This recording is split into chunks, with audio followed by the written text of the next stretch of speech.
Ladies and gentlemen, welcome back to the Fringe, and welcome, I guess, to my current municipal headquarters for the next civic election in Calgary. Boy, Friday was a whirlwind, and Pierrot Gagnon. Sorry if I'm mispronouncing that. Congratulations, thank you so much. Welcome into the show. Welcome into the stream. Calgary deserves a Canadian mayor. Thank you. I couldn't agree more. And we're going to get into that tonight. Usually on Sunday nights, we do my Sunday night wrap up and we talk about all the things that happened this week and everything that's coming next week so far that I've got planned. But tonight, well, we kind of shook the interwebs on Friday when I kind of jumped the gun and made the announcement that I was running for mayor of Calgary, that I will be running on the next civic election, whenever that may be. And I'm just going to give a minute for everybody to get in here because we just went live, and I just put out the tweet that we were going live. So we're going to give it a few minutes. In the meantime, give a shout out where you're from. If you're from Calgary, if you're watching this stream, let me know in the chat where you're at. And tonight I'll be happy to answer your Q&A and kind of tell you what my campaign is all about, or what it's going to be about so far until we get into the next election. Now, the next civic election of Calgary isn't for another couple of years, but there is the possibility of recall on Mayor Jody Gondek, and I wanted to kind of throw my hat in the ring early. I wanted to make sure Calgarians were aware that they're going to have another choice, that I'm happy to be their choice, hopefully be their choice, and kind of sit here tonight and talk about my plans for that. And I think there's some good plans coming down the old pipeline, so to speak, as to where this campaign's going to run. Over the weekend, I, of course, was in Edmonton Friday night for a media event, I guess you could call it, or a networking event with the Sean Newman podcast, hanging out with the likes of Marty Up North, the Real Andy Lee Show, met a few other folks there as well. Of course, met with Sean Newman and 222-minute podcast. And it was a great time to be had by all. It was great to meet some new folks around there. And just an interesting time. And of course, because I had made the announcement of what I was doing municipally, there was a lot to talk about as we sat in that meeting Friday night in Edmonton. D. Johnson coming in down by Brooks. YYC needs a new mayor in a hurry. I couldn't agree more. Welcome in, D. Johnson. So as for the next civic election, and part of the reason I made my announcement again early, it was very early. It's very early to be making that announcement. I've talked numerous times about my social anxiety and the way that I deal with my own mental health. And, I'm kind of like a fly on the handle that when I get the idea, I just said, you know what, I've been debating the idea of running for a while. I'd been talking with some city councilors as well as a few other people in the political community about running for a bit. And while it's still early, I just kind of thought, you know what, I wasn't too happy about this new bill coming forward and what it means for our children. I know what it means for my children.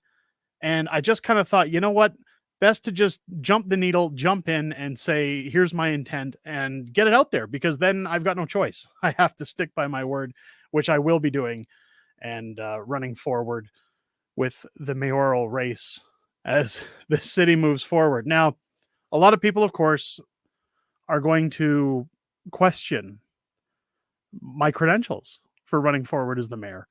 The way I look at it, when you look at what Miss Gondek, failed mayor of Calgary, has currently done in the just over 1 year that she's been in power as the mayor, I don't see a single thing that she's accomplished worthy of this city's thanks, recognition.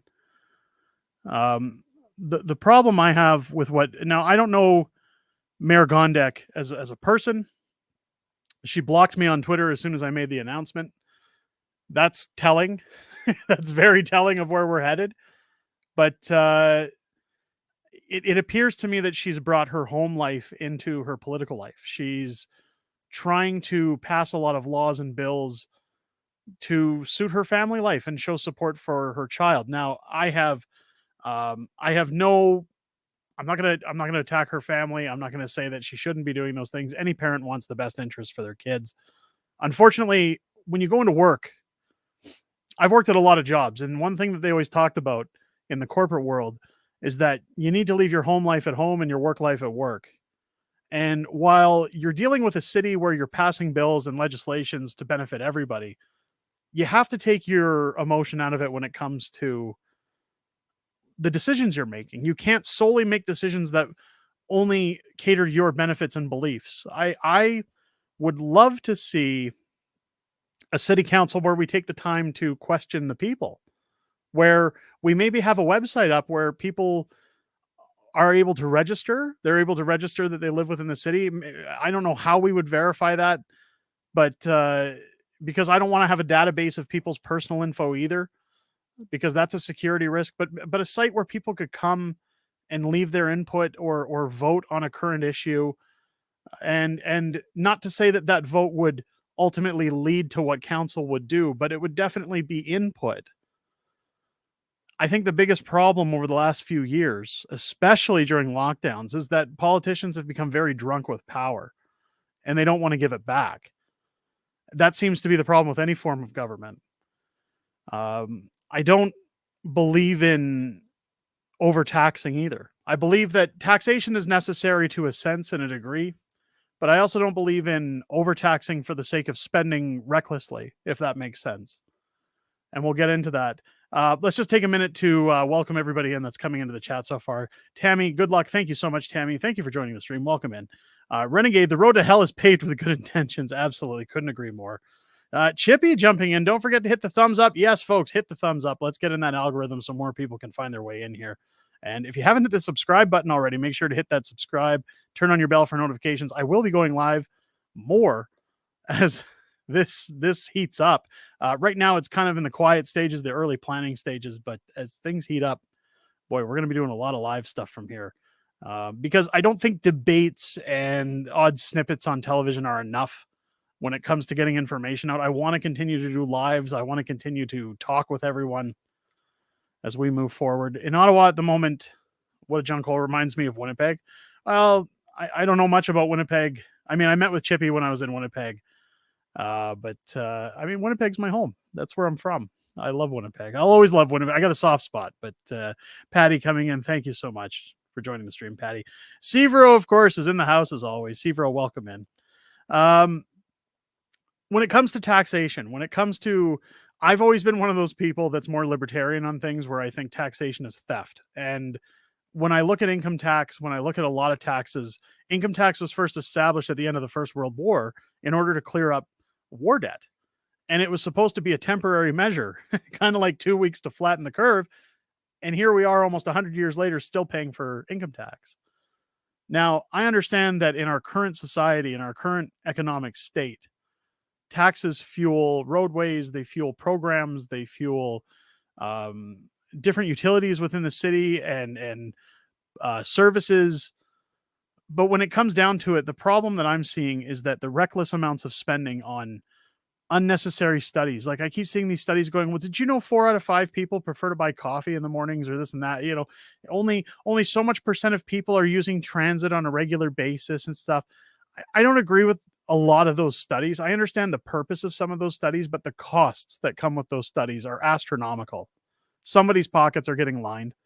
When it comes to city art projects, I don't believe in spending reckless amounts of money. That big blue ring that's in the north, is it the northeast? I don't know where the divide is between northeast, northwest. I believe it's considered northeast. The giant blue circle with a light on top of it came in at the price tag, I believe, of roughly $400,000 for a circle. It's a little out there. I don't agree with any of that. I don't agree with those projects. I agree with spending money. Now, before I get into that, let me say the same thing I said in my announcement video. There's no decision I can make or that I'm going to make that's going to please everybody. I was once told in business school that nothing you can do is going to please everybody, and the person who tries to is a fool. But I think that when you're elected by people to represent people, you should be acting within the best interests or what you feel the best interests of the people are. And I don't see that. I haven't seen that for quite some time in this city. I've seen counselors like Drew Farrell, um, Nahed Nenshit, and now Jody Gondek all just throwing taxpayers under the bus, spending on ridiculous events and studies and ventures that just the money could be used in better places.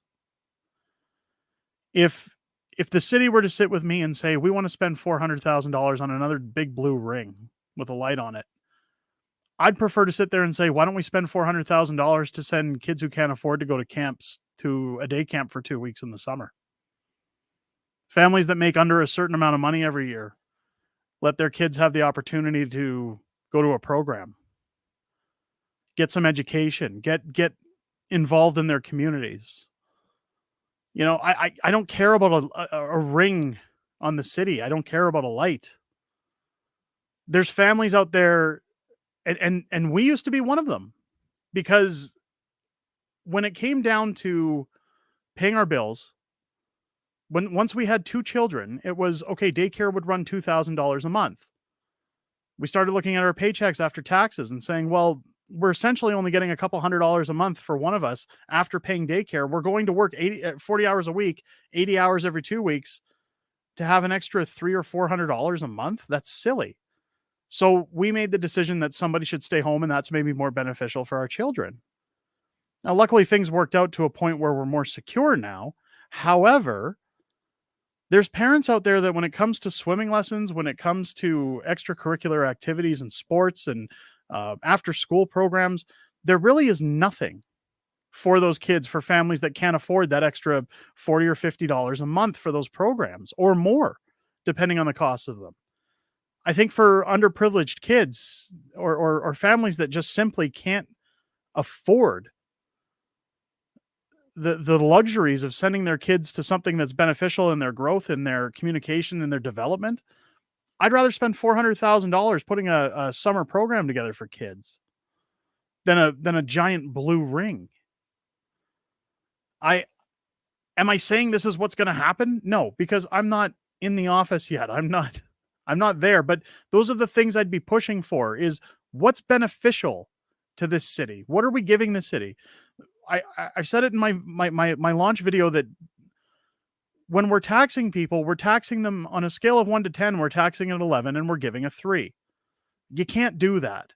You either give people the 11 and tax at an 11, or you tax them appropriately and give them what you're giving them. Years when it's high cost of living, like now, where the cost of food, gas, utilities are through the roof, we shouldn't be raising people's property taxes. All it incentivizes is for landlords to raise their rents, and it incentivizes people to cut back on the things that are necessary in their lives. That, you know, people say, well, I can't eat as good, or I can't get my kids fruit for their lunch, or I can't afford to turn the lights on. I've seen newspaper articles from last winter saying that people had to sit in their homes in snow pants with jackets on because they didn't want to touch their thermostat out of fear of what their bills would cost. That's unattainable in this city. This is Calgary. We're one of the most opportunistic cities in Canada, let alone in North America. We're the number 3 city in the world for quality of life. What does that say? Number 3 in the world, and people are scared to touch their thermostats. Doesn't sound right to me. Edmonton is a $600,000 pile of balls. I've seen that. I mean, that's a lot of balls, but it's ridiculous. Says Angela. Welcome in, Angela. We all need water, and snow removal is cool. Fire stations. Absolutely. I agree with that. Services are a big thing.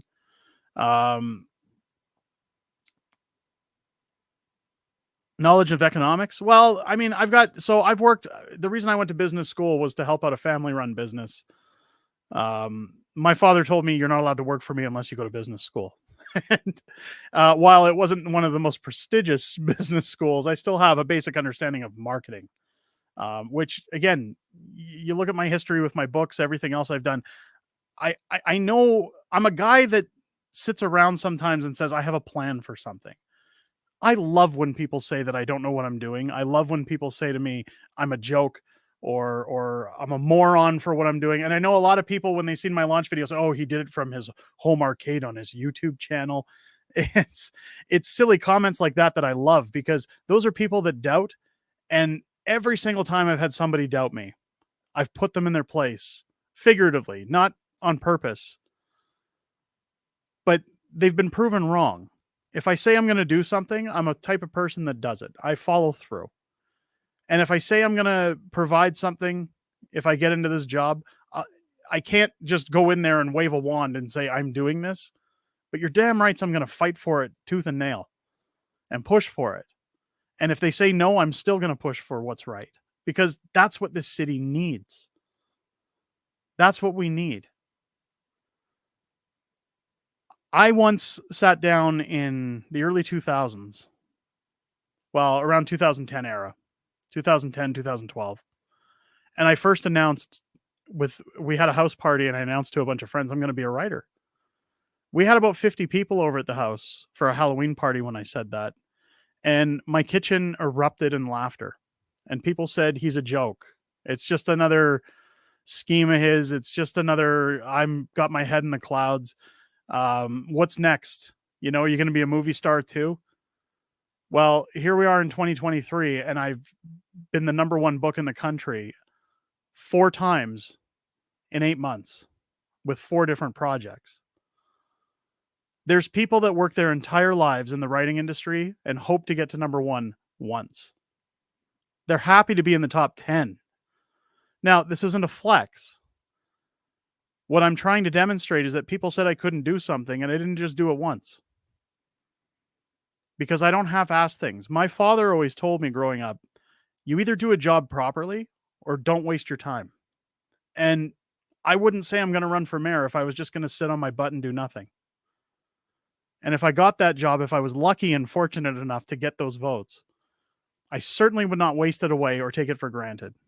I'd be there every day and realize people put me here. They're the ones I have to work for. They're my reason for being here. I have to do what's best for the people.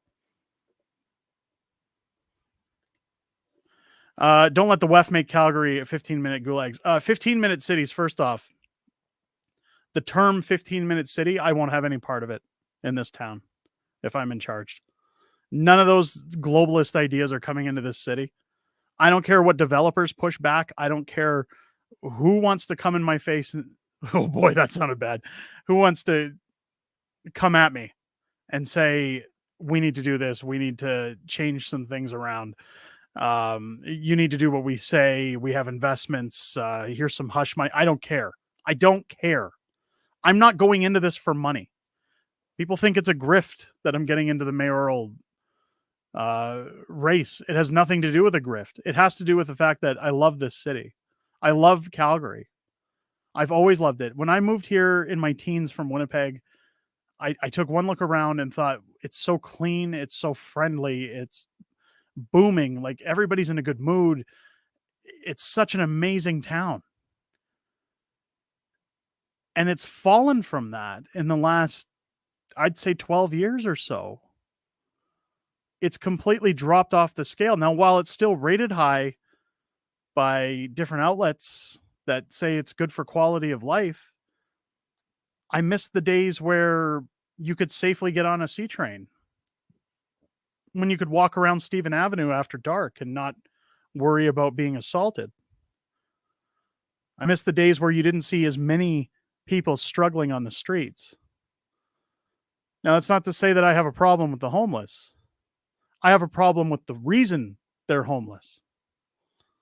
This city has failed those people. We need to fix that. We need to get this town back on track, and we need to make this city one of the greatest cities in Canada again.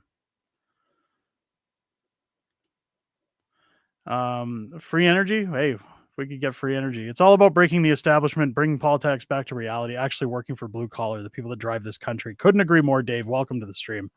Fully agree with that comment. How do you expect to get elected? By making sense. You have to make stupid promises, bend the knee to the woke. I wish you all the best. You'd make a great mayor. Patty, thank you. I agree. It's going to be a tough uphill battle. But what I'm hoping for, what I'm really hoping for is the more, and people are going to think that I'm panning for Donald Trump here. What I liked about when Donald Trump ran, he spoke his mind and he got the common man to stand up and say, I like what he's saying. Now, do I approve of everything he said on Twitter and think now I think he should have shut up at some points. But what he did was he said what everyone was thinking, but was too afraid to say themselves when it came to politics. This city is just as broken as Pierre Poilievre says that Justin Trudeau has broken Canada. This city is falling apart. Our downtown vacancy rate is at an all-time high. And you've got people saying, tear down the buildings. Let's tear down the infrastructure and make affordable housing. I don't know about you guys, but when was the last time you heard the words affordable housing and they actually built affordable housing? In the downtown core of all places, that's going to be luxury housing for only the privileged. Come live in your brand new skyrise, overlooking the city, overlooking Olympic Plaza. Give me a break. Those are flash words. We need people in council that are going to start saying, hey, we're not bending the knee anymore, and we're not just going to jump on board because somebody's got dollars in their pockets. We have to do what makes sense. And I think that being true and honest is what's going to keep this campaign alive. I think we're going to get people turning out. If I tell people we're sticking to our guns.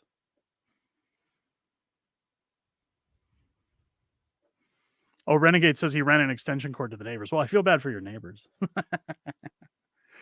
I appreciate that, Angela. Thank you so much.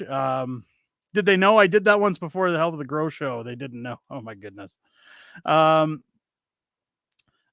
D. Johnson, stay hungry, stay humble, work for the common man, and you will do well. We need to get back to our roots of hardworking Albertans.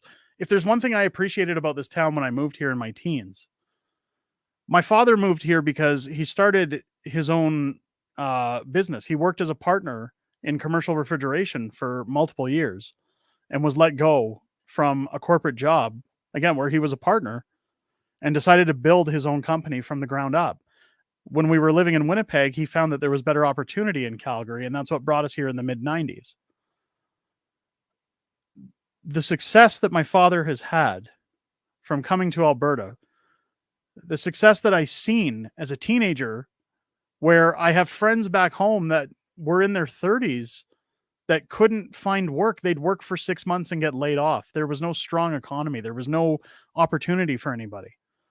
Calgary was always a place where I've told, and I still tell people, it's a fantastic city if you're prepared to work. If you're prepared to get your hands dirty and work and put in the hours, you get the rewards.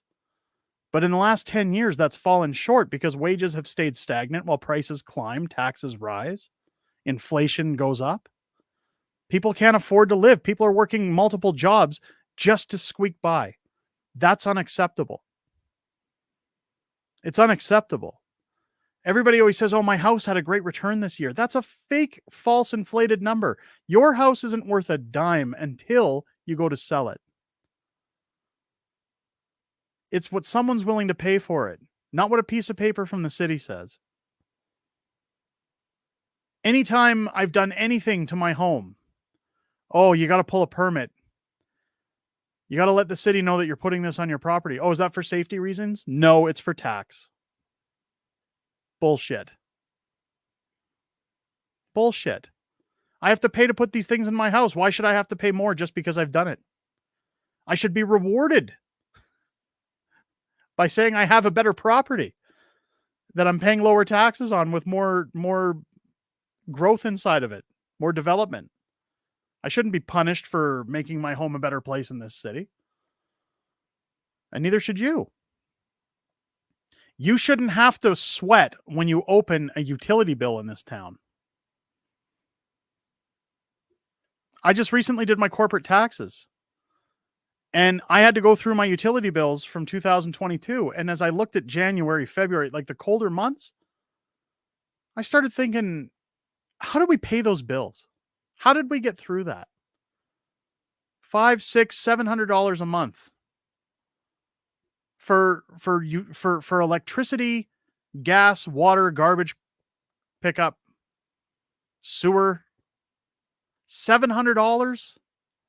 It's more than my car payment just to turn the lights on and run water in the house. Inexcusable. People talk about pandemics and saying, well, these things were essential. Your heat and your water is essential. Excuse me. You shouldn't have to decide, do I put food in the fridge for my kids or do I turn my lights on? It's ridiculous. I understand that Ralph Klein had a hand in ruining that for people. I want to fight to change that. I don't know how. I'd learn. I'd try to find a way. Excuse me, folks. I don't mean to cough. There's a new political platform never been tried before. Please, God, help this man, because they're being true and honest. Look, here's the difference, and here's why I want to run. I want to run because I want to set an example. I want to show that a common man can get elected that doesn't have his pockets lined by special interest groups, by people who are looking for a favor in return. I understand that fundraising has to take place. I understand that you have to get backers. But I want backers that are looking to push a message, not looking to fix their bank accounts. I don't know what kind of challenges those are going to present. But I had somebody ask me on Twitter, if somebody threw you $100 million tomorrow just to keep quiet and you weren't going to get caught, would you take it? No. That'd be nice money. Don't get me wrong. I could live the rest of my life with $100 million, but I could spend $100 million. I could spend it in a month if I wanted to. I can't get my integrity back. I can't get my soul back. My soul is not for sale. I'm not running because I want to get a big paycheck or a pension, or I'm not running because I want to be up on a pedestal and have the title of mayor. I'm running because I don't see anyone else except crooked, corrupt politicians vying for a spot in order to get ahead with their careers. I'm running because I see so much damage being done to my town. And I'm prepared to push that money aside and say, let's get to work. Let's do what's right for these people. It's nothing to do with income. Everybody's got to pay their bills. I'm not going to sound like, oh, I can work for free my whole life. Nobody can work for free. If you're an electrician, you charge for your work. If you're a plumber, you charge for your work. But there's a lot of aspects to the work that I don't agree with. I don't agree with counselors who decide every year they're going to give themselves a 4% raise. You're making six figures. Where do you get off giving yourself a raise when people can't even pay their rent? Because they've been working the same wage for the last 10 years. And every time they go to their boss, their employer, and say, I need a raise, they're told, well, now's not a good time. Things are tough. But if you work on city council, you can just waltz in the door every January and say, you know what? I think I'm due for another 4% plus bonus. Kiss my ass. You're not that important. You're a person. You're a butt in a chair. You've got no reason taking taxpayer money for that. Yo, Joe. Joe, welcome in. How many people do you need on city council to be effective? I'd have to look into that. I think it's 12 or 14 for entire council. Let's take a look at that actually right now.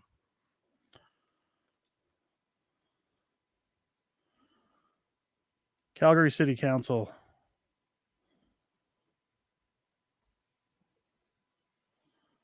Total seats.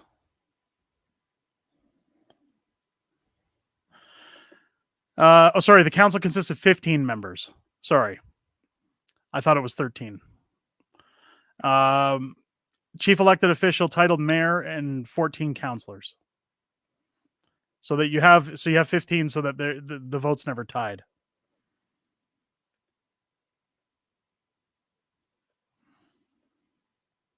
Let me go back up in the chat. Let's get some more folks in the chat here. So you need at least 7 or 8 counselors that think the same way to be effective. MPAC wants to knock on doors and green police inside your house. Yeah, I've heard. Well, and even in Calgary, Janice, what's her name? Old freakazoid from the NDP is knocking on doors in Calgary. Is it Janice Irwin knocking on doors this week? I hope she comes to my house. Boy, I'll have a mouthful for her. I lived all my life in Nanaimo, but murders and home invasions and guys dressing like women and peek at children in the pool change room was too much. Yeah, and that's what I want to stop here. That's what I need to stop here. Laura jumping in. Welcome in, Laura. We're all sick and tired. I fully agree.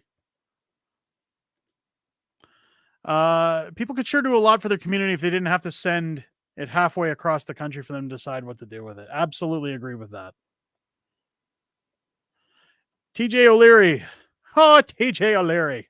Sorry, not making fun of you. Welcome in. You have a lot of patriots in your corner. Thank you. The support and overwhelming response to this announcement has been completely unexpected. I'll be honest, when I put my video up Friday morning, I was very convinced there's going to be a ton of toxicity. There's going to be people saying, don't you dare, you're this, you're that. I'd say it's been 98% positive, which tells me I'm making the right choice. This wasn't an easy decision. I sat with my wife. We talked about it for a long time.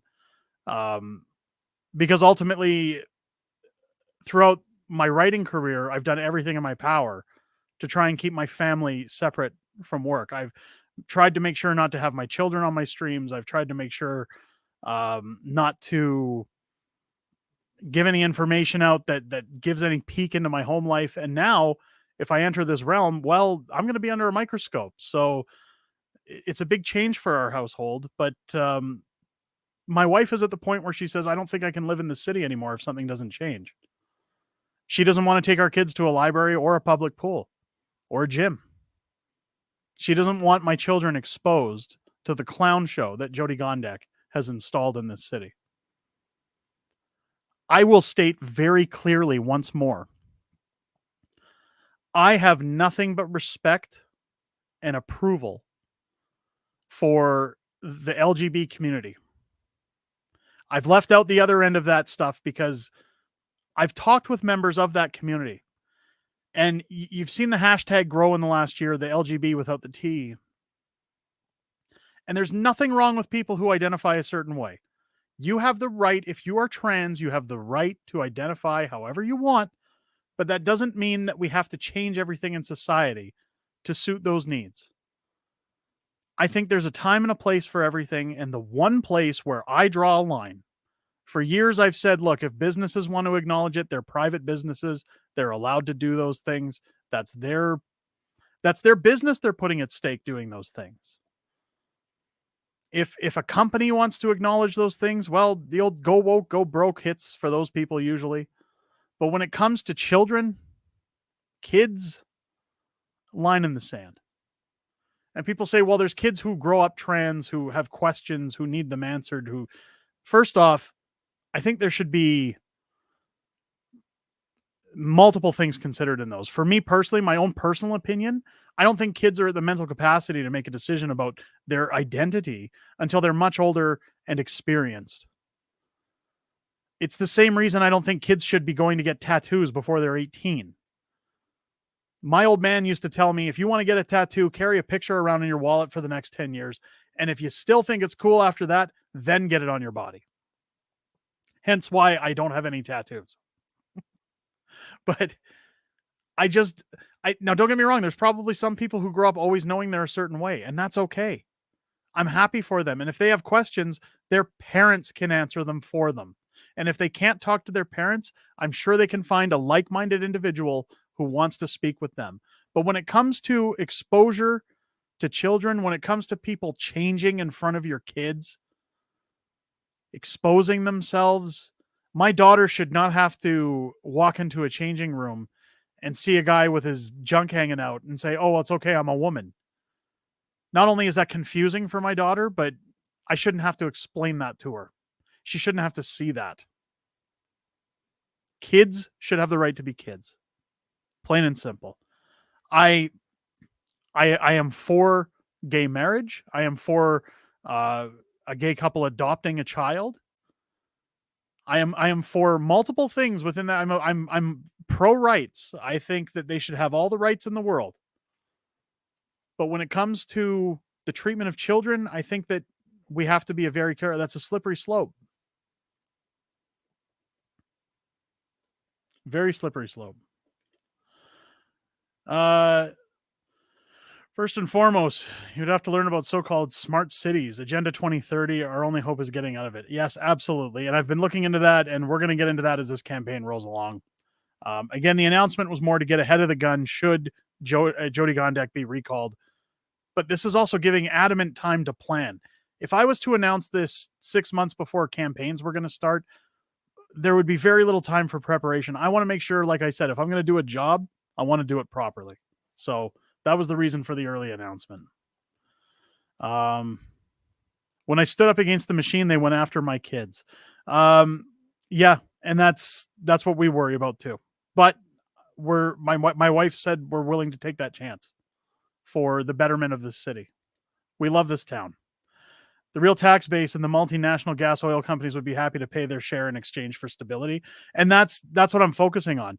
Alberta has some of the cleanest and safest practices of oil and gas in the world. In the world. And I was talking to a guy over the weekend from the Middle East who moved here and has family back over there. And he says, when you see cities like Dubai and their beautiful buildings, their skyscrapers, everybody's, he says they're known for Ferraris and fast cars and money. He says, where do you think it all came from? It came from oil. And he says, and those parts of the world have some of the worst practices for fracking oil. But the reason you don't hear about it is because those are the guys who are in bed with the lobbyists over here. Nobody's going to, bite the hand that feeds. But when it comes to Alberta, it's, well, no, because you're competing with those guys. Don't you dare frack your oil. Let's get green energy in here. Let's get green tax. It's not how it works. We should be leading by example. We should be setting a precedent to say we want the world to be better and we have some of the cleanest practices. I'm all for alternative energies, but we're not there yet. We still very much need oil and gas. And until that time, I think if we have to use it, we should use it responsibly, which we do. I'd be all for promoting oil in Alberta. We moved to Alberta to make a stand against globalism. Well, I thank you for moving to Alberta. I hope you're enjoying it, Jane, as you live here. Call 912 now. You got my vote. Thank you so much. I appreciate that so much. It sounds like we've got a lot of votes already. And like I said, the support has been overwhelming. Thank you, everybody, so far. I get so excited when Patriots move to Alberta. I think we need more, folks. Alberta's calling.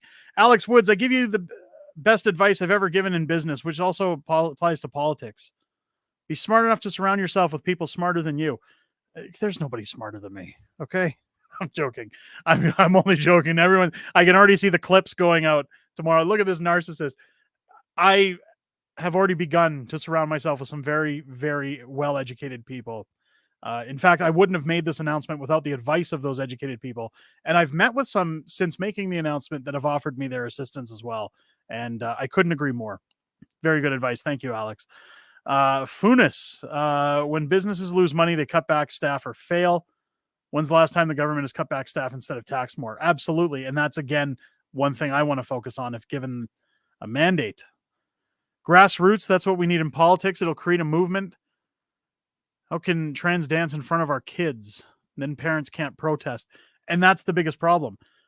I want protest in this city. I think if you are upset about something, you have the right. It's within our charter. You have the right to protest. Even if you don't agree with me, you have the right to protest it. That's your God-given right. And you can't say, well, these people hurt my feelings, so they're not allowed to protest. But if you're protesting something I agree with, that's okay. That's not how it works. That's a dictatorship. That's silencing people. You can't do that. That's not how that works. Somebody should inform the mayor. That's not how protest works, and that's not called protest. Joe says, would you be willing to be the first mayor to tie salary to a medium wage in the city? Absolutely. If I could, I would. The problem is, once again, you would need a council that agrees with that, because until you get that, you're not going to make headway. Now, I would do similar to other mayors in the past, that if people were voting for their raises and if people were taking them, I'd simply say, if the city's going to make me take that raise, I'm going to take that portion and donate it to a charity. I'll put it into a fund. I'll put it somewhere worthy of where that money should go. I'd lead by example. I don't want to, like I said, people think it's a grift. This isn't a grift. I'm trying to save my city. I don't agree with tell me one other business in the world, aside from government and politics, where you can determine your own raise.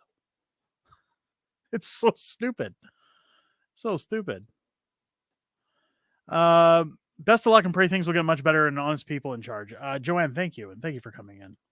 TJ chiming in again. Derek, please lean on your fellow patriots to get you to where you need to go. We are here for you because of your morals and integrity. Thank you. And believe me, as time goes on, guys, stay tuned to this channel.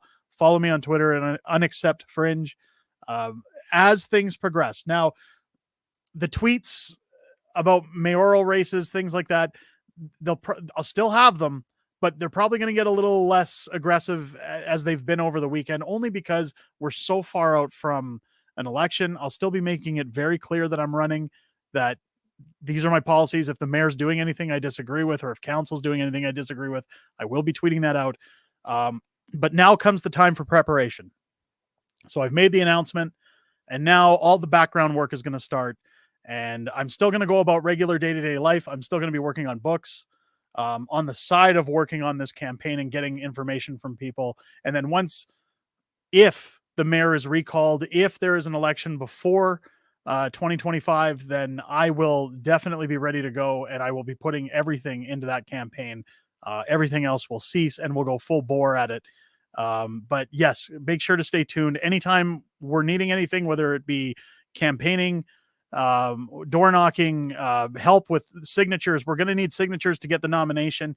I'll probably set up a day where I'm downtown. I'd like to arrange something with Father Archer Pulowski, where we go downtown and help feed the homeless, because he's an advocate for that, and maybe try to get our signatures while we're there. And we'll be making those announcements as time goes on. So again, try to follow me on this channel or on Twitter at Unaccept Fringe. I'll keep you guys all in the loop. We should brainstorm here for campaign slogan. That would be awesome. If you guys have a great campaign slogan, throw it up. I was thinking of just saying "it just makes sense." but I don't know. If you guys got ideas, throw them up in the chat. I'm happy to take anybody's solutions. In fact, that would be great to come out and say that we got our campaign from one of our community members. That would be our slogan anyways. Do you know the plan? Have you read Behind the Green Mask by... No, I haven't. And you know what? I will take a look at that. The Witch We Got Now bought her seat. I hope you can get money. We're going to have to figure something out. Now, again, I am in touch with some folks that are already within council that already have ties to politics. I met with a former Conservative MP that worked up in Edmonton over the weekend that's offered me his assistance. And I think we're going to have a few options when it comes to that, but we'll get it organized as time goes on again. Dutch farmers won the elections. You can do it too. Hey, you know what? Tip of the hat to the Dutch. They're fantastic. Much respect for what they've done. What do you respect people who identify with sexual activity for? I'm not sure I get that question. What do you respect people who identify with sexual activity for? Look, I think that... Let me try to be clear on what I think you're asking. I think that everybody has the right to feel the way they want to feel, to a certain degree. If somebody were to say to me, I believe I'm a woman, then that is your mental projection and belief. You have the right to believe that. But just because you believe that does not mean you have the right to access the women's change room if you were born biologically a male.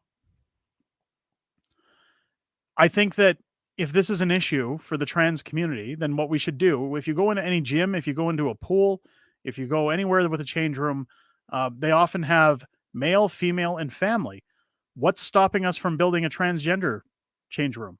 Saying if you don't identify a certain way and you're comfortable doing this, go in those change rooms. But they are for 18 and over only. I think that's a fair trade. When it comes to sexualization, look, I've got 3 children. I don't run around telling people what I do in my spare time with my wife. I don't listen to people who run around talking about their sexual activities in public. I think there's a time and a place. I think those should be left in the home. I think that sexualization is something personal between 2 people or more, depending on your fetishes, I guess. But if you're going to go to a drag show, I think they should be in a private space. I don't think they should be in publicly funded buildings. And I think that they should have to have a license for that because you're dealing in something that's graphic. Drag shows, stripper shows, strip clubs in general. You can't go into a strip club unless you're 18. Like, what's next? Do we put poles in community centers and have women in lingerie teaching pole dancing because they're limber and say this is a form of aerobics? Like, where do we draw the line? We have to draw the line on decency, and we have to say you can do what you want in the comfort of your own home. Now, if you're talking about pedophilia or an attraction to children, well, get the hell out. That you don't have the right to express that. There's people out there that are now saying pedophilia is a preference. No, it is not. There's a flight list for people that believe that, and they're all being investigated right now. I don't agree with that.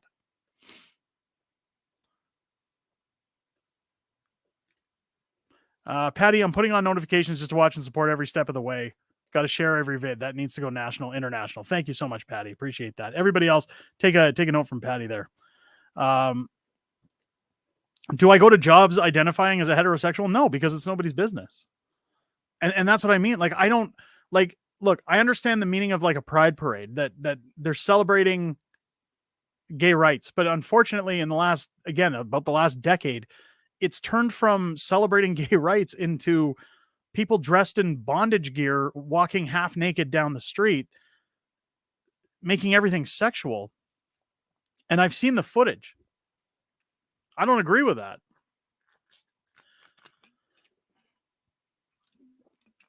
I don't agree with that. Just because you have a preference does not mean it has to be shoved in everyone's face. It's irrelevant. When was the last time you sat down for a meal and somebody says, "Hi, my name's Dave." "Hi, Dave. I'm Derek. I sleep with women." Okay. Like, wouldn't that be an awkward discussion? Excuse me again. You're making the right choice. We need a mayor to stop with the woke ideology. Let's get back to what the city should be looking after is roads and potholes. And that's the thing, is that government, just like I believe government doesn't have the right to tell you what to put in your body, I don't think government has the right to tell you how you identify or what we're going to do for people's preferences. And that's a social issue, not a municipal one. The municipal issues are, we need to build roads. We need to put in services and infrastructure. We need to improve parks. We're not here to get into the sexual war with people. You know, when it comes to, and that's another thing, when it comes to city, any kind of influence in the city, I'll tell you right now, if I was the mayor, I'd be pushing for the city to drop its vax requirements for people in this town and let people get back to work. Our local pool, before all this nut job stuff with the change rooms, our local pool was only open on weekends because they lost half their staff because of the requirements. Put it back. You can do what you want with your body. COVID's over. Do what you want with your body. If you want to put a vaccine in, that's great. If you put a vax in your body, you should feel confident enough that it's effective enough that you don't have to worry about everybody else's status. That is not our business. Plain and simple. The saddest thing I hear is that parents bring their kids to libraries and that is parental consent. I don't want parental consent. It's got to be 18 or over. I fully agree. Like my parents, so you're saying if my dad took me to a strip club when I was 14 and said, "Well, that's just parental consent," I should have been allowed in, or if he took me to a bar, that's not how it works. There's a reason. Like there's a reason for the MPAA, the Motion Picture Association of America, that puts ratings on movies. You know, when I was a kid, I used to go to the video store, and my friends and I, oh God, that's dating myself, isn't it? We'd go to the video store and you'd see rated R movies on the shelves, and we'd, think, well, maybe they won't look at the rating, and you put it on the counter and they'd say, you're not 18. You can't rent this. That was the rules. There's rules for a reason. They're there for the benefit of mankind, people kind, as Justin Trudeau says. God, I hate that word. But they're there for everyone's benefit. They're there for a reason. They're there to protect our children from partaking in things that they should not be a part of. They identify as anything. Well, that's the thing, is now we're at the point where people are saying, well, I identify as a unicorn. I know there was a story that was debunked of a kid who said he wanted to use a litter box because he identified as a cat. But I mean, it's just getting out of control. The problem is, and I've said this numerous times, that I fully agree with gay rights. I agree with their rights to be couples, to express themselves, to, again, to adopt, to get married. I agree with all of those things. But the problem when you open this Pandora's box, when it's, well, now you've catered, like people came along and said, well, you've carried to the LGBT community. Now you have to cater to the trans, or else you're more phobic. And they go, okay, we'll cater to the trans. Now it's so like, and it's, if you follow the acronym for the LGBT community, it was LGB, then LGBT, LGBTQ, LGBTQ plus, then LGBTQIA, and I kind of lost my way after that and just went with Dave Chappelle's definition of the alphabet people, because it just got insane. Because it always kept going another point further. It was, you have to accept us, and now you got to go one more step further. Now you got to do this for us. Now you have to do that for it. And the problem when you open that, it's the old give an inch, take a mile routine, where you need to put your line in the sand and say, okay, guys, we tried to help you. We tried to provide you with some form of identity and some form of clarity in your lives, but you've kind of taken advantage of that, and you're now exploiting it to get pedophilia granted in places, and it's out of control. The line needs to be drawn in the sand to say, you're allowed to be a couple, you're allowed to get married, you're allowed to do what you want to do, but as soon as you start talking about all these other things, we're out. Plain and simple. And I know a lot of people within the gay community that feel the same way.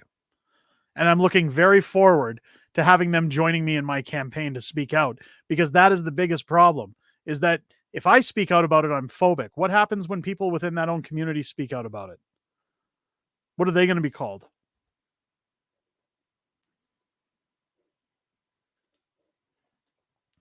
Can you not see the obvious connection between homosexual adoption and transgenderism? No, because I'm not, look, if this is a trolling thing, I'm not going to get into it. I've stated where I stand.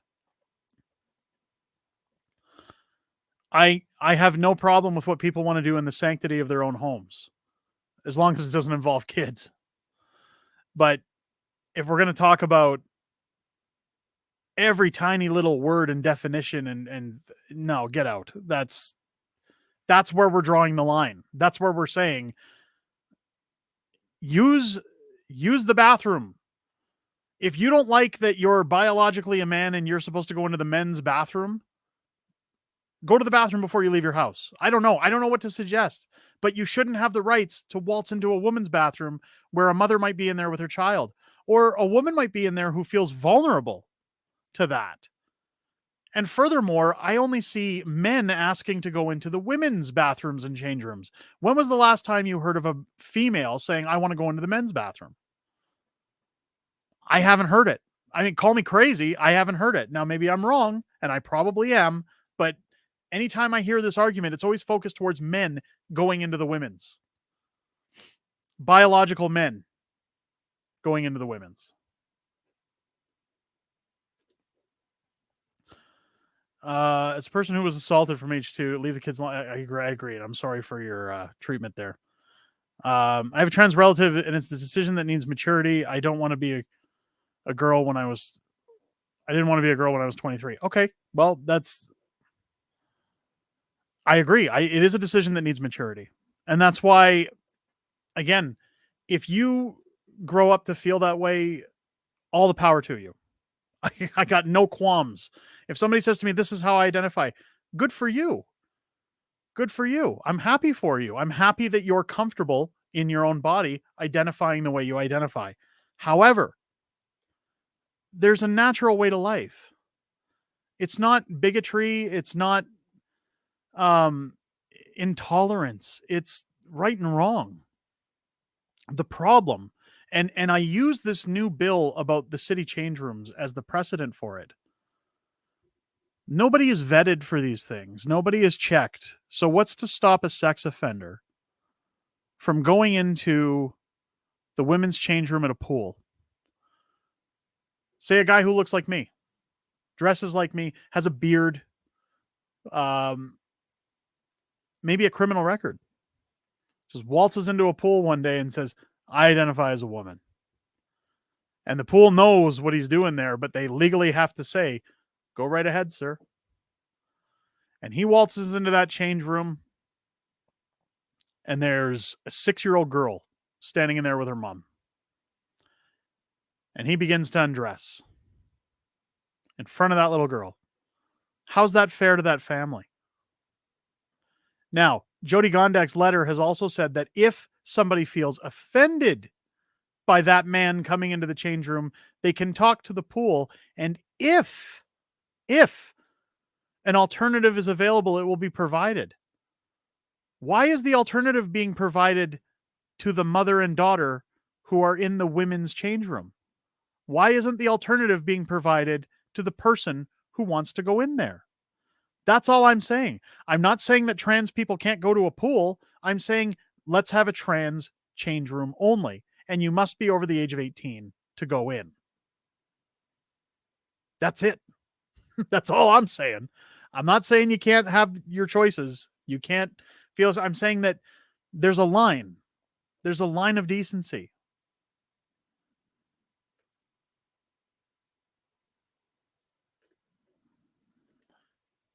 "13, I meant to say." Okay, and some people decide that at a young age, and that's fine. I said that earlier. Some people can decide those things at a young age. I haven't had to make those decisions, so I'm not going to pretend that I don't know what that's like. But I'm also going to sit and say, if you knew at 13, that's great. But I would dare to ask the question that when you see these kids today that are constantly saying, well, I identify as this or I identify as that, how many of those kids have come to that decision on their own without any outside influence? Honestly, that's not an argument point. That's not trying to make anybody feel bad. That's not attacking anybody. That's a genuine question. I would love somebody in that community to give me an honest answer to that. Out of all these kids that now have their hair dyed all sorts of weird colors, and when I say weird colors, I'm talking like in comparison to like 15 years ago. If you dyed your hair pink 15 years ago, you were seen, people would say Jesus, like when you walk down the street. I'm not, God. See, this is what I hate is you have to watch everything you say now. But how many of those kids who do all these weird things to their bodies in terms of expression understand what they're asking for? I've seen videos of grown men who have transitioned to women, who have mutilated their genitals, who are crying on camera saying, I wished I hadn't have done this and I wished I could go back. Grown men. So while the argument is there that you can think of something at a young age, you can't say that there isn't regret down the line or there aren't people that are mature enough that haven't changed their minds. It's out there. Fire the police chief who had all those protesters arrested. I want an audit. I want a full audit of the Calgary police if I'm arrested, if I'm elected. I'll probably be arrested during this campaign at some point. I want a full audit. And parents can't protect their kids anymore, Gabriel. I agree with that. That's part of the problem is that when the letter to the city, and I said it last week when we talked about Jody Gondak's letter, I said it's the wording of this letter that upsets me the most. The wording of it, that if you have a problem with a trans person coming into your change room, you can talk to the facility operator, and if there's an alternative solution for you, they'll put you somewhere else. That come on. Why can't we just add another change room? Why is that off the table? And you know what's funny is I bet you $1 million if they came into City Hall tomorrow and said, "Look, guys, there's this huge uproar. We're just going to have a transgender change room, and you have to be 18 or over to go in there." They'd be in a frenzy. There would be a complete backlash from that community saying, "How dare you?" Because that would show the true colors of this initiative, that it has nothing to do with their own change space or their expression. Because if they wanted anonymity, if they wanted a sense of belonging, if they wanted to feel like something was done for them in their community, they would be happy with that offer. That, guys, there's some pushback, so we're just going to give you your own space, just like we do for families and separation of genders.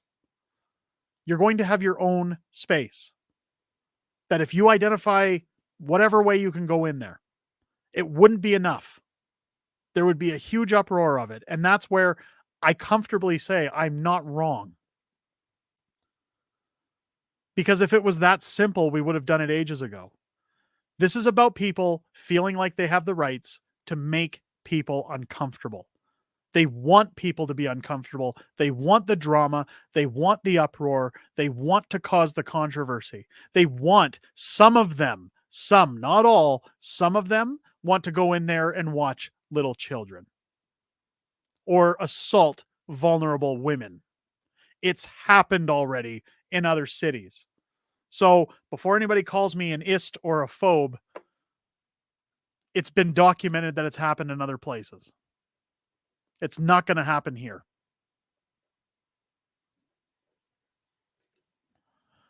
Sooner the better for announcement. Yes. EV batteries are worse for the environment than oil and gas. Absolutely. I agree with that. Funniest thing I heard is that parents are now waiting until kids turn 15 before they reveal gender. That's their business. Let's be Albertans and not group things into such as this community. That community, we're Albertans, period. And that's the thing, is that people stop being people. It's all separated now into, like, look, anytime I go somewhere now and somebody says my pronouns are, I usually just tune out. Because you're separating yourself into some kind of category or pedestal where you want to be considered as a special treatment. I'm just a guy. Morgan Freeman said it the best when he was in an interview. I believe it was on 60 Minutes. When they were asking him about Black History Month, and he said, "I'm going to stop being a black man, and you're going to stop being a white man, and I'm just going to be Morgan Freeman." And then he said, "And you're going to be whatever the guy's name was. And we're going to sit down and talk like two people." Why can't we do that? Why does everything have to be defined? Why does everything have to be so uppity? I don't get it. Alberta oil represents a threat to every other oil baron. It does, but we need to push. Would you be willing to run on the promise of tying your wage? Oh, wait, I think we already hit that one, Joe. I said yes. I'd be tying my wage to that. Yes. If I can, yes. Hydrogen from wastewater is an unlimited resource. Yep. Responsible oil. Yep. Rose has jumped into the stream in your corner. Thank you, Rose. I appreciate that. Bernadette jumping in. You're going for it. Wish you all the best. Thank you. I appreciate that. Laura says, "I love Alberta." I'm glad you love Alberta. And I hope that, look, whether you're gay, straight, trans, anything, like it was just said, we're all Albertans. I hope that we can all find a way to just be happy and have better lives. The reason I'm running for mayor isn't strictly on a platform to ban certain ailments of our community. This city has gotten out of control. The spending has got out of control. Governments, whether they're federal, provincial, municipal, it seems that now they're running on a platform to say, anytime we want something, we just tax more. That's my primary problem. And part of the reason, majority of the reason I'm coming into this race is to stop that. People need to stop having their wages gouged, and they need to start keeping more of their money. Now, there's certain people running federally that have said they want to put more money back in people's pockets. We have a premier who's running in May that says she wants to do the same. I'm going to run for city council to say I want to do the same thing. Now, could you imagine if 3 people, federal, provincial, and municipal, were all working to actually, I'm not going to speak on behalf of the other 2, but if all 3 of us hypothetically were working to actually give you guys money back in your pockets, just how much more you would see out of what you currently make? I'm interested in fighting the energy boards and saying, I don't care what Ralph Klein's deal was. We need to find a way to make energy affordable for people again. No more of these $700 a month bills. Even $400 a month is too much. It needs to get back 75% of what I see on my NMAX bill. Now, keep in mind, my NMAX bill is all of my utilities. I do all electric, gas, everything all on one bill, just so that I've only got one to pay every month. 75% of what I pay are fees, administration fees, taxes, access fees, document fees. I've joked before and said there's a fee. Like there's fees strawn out throughout the whole thing. That needs to come to a stop. The city either needs to find a way to make these energy companies whole without being on the backs of the people, or there needs to be a new deal put through. The average Calgarian cannot afford $500 a month to turn on their lights, run their water, and heat their home. They can't. I'd much rather see Calgarians who say, I can afford to go on a holiday this year for 2 weeks because I'm not spending all my money on taxes and fees. I want people here to have a better life. Alberta reminded me a lot. I used to see these old videos for California when all the celebrities were in the video and it was like, oh, we do this in California. We do that in California. And the video ended with Arnold Schwarzenegger saying, if you're ready to move out here, come on out here.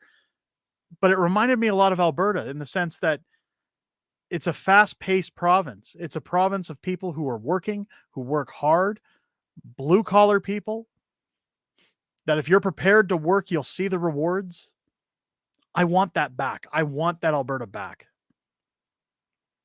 I want people to have prosperous lives where they can afford to work their 40 hours a week and then come home and spend time with their families.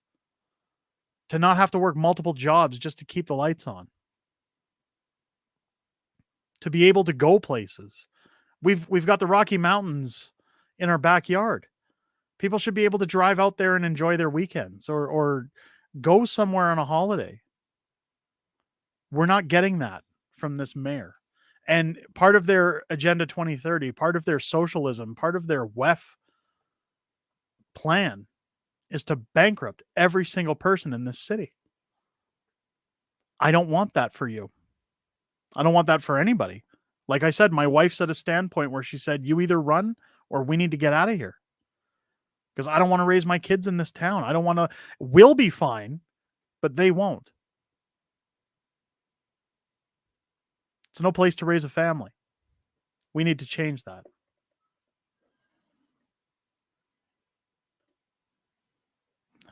Sorry, I got to catch up with, I'm going to skip past some of the chat. Let's, Derek, do you have a Facebook group yet? It would be a great way to share ideas and help build a ground roots movement. I don't. And part of the reason I haven't is I've tried to remain as closed off on Facebook as I can because I've my profile on Facebook is private because I don't want people looking at, family stuff, private things, stuff like that. So I don't really go on Facebook all that often. And Facebook is so crazy with bans and you can't post these things or we don't agree with your ideology. We'll be getting something started through a campaign on Facebook once a campaign is launched, once an official campaign is launched. Somebody on the team that we build will organize that and I will update people to that. But for me personally, starting one, I haven't yet. Again, I just made the announcement Friday, and it was more just because I was pissed off with a lot of what was coming out of City Hall, and I just said to my wife, "I'm gonna make the announcement because then I'm in it. I have to follow through." And then we start the process of getting everything together. So there will be more coming down as time moves on.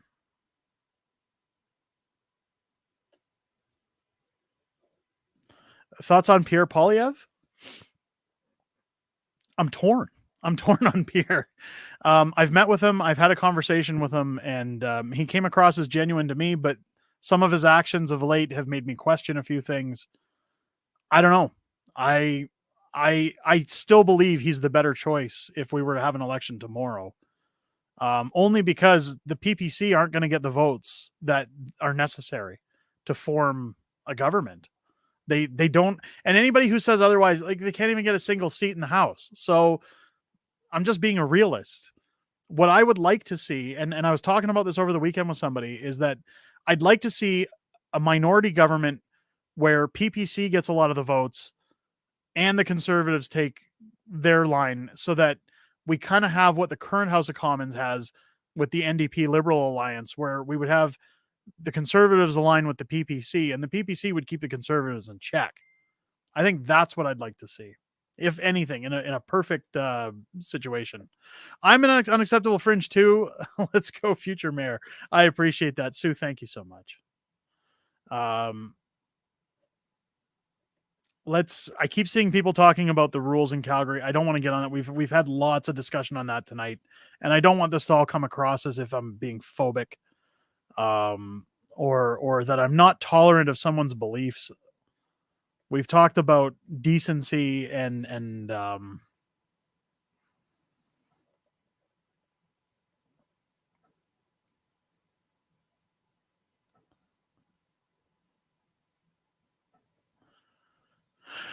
oh, sorry guys, I'm just oh,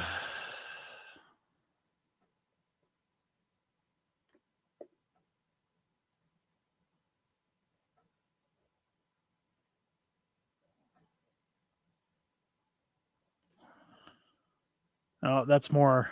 Guys, are we just focused on the gender stuff? Is that all we're talking about tonight?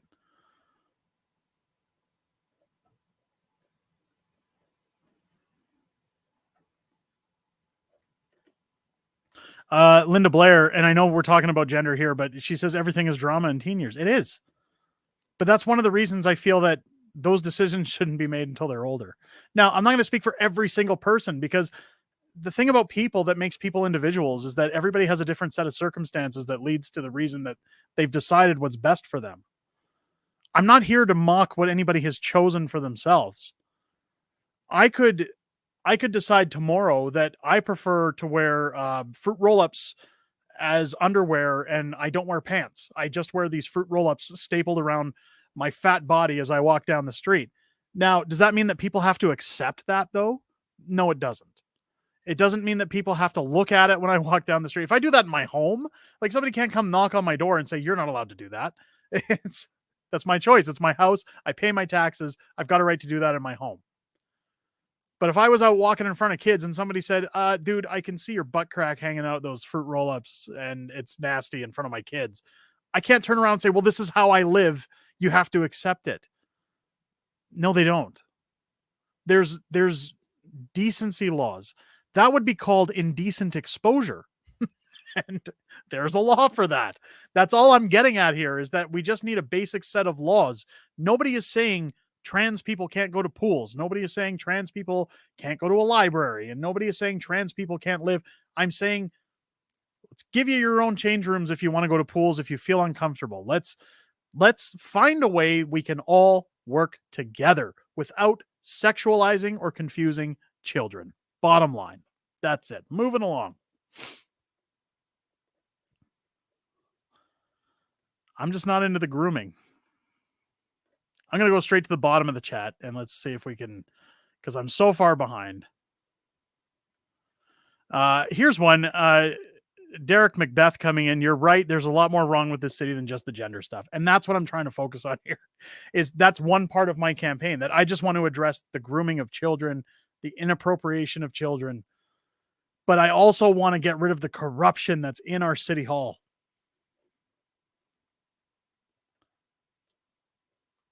It's always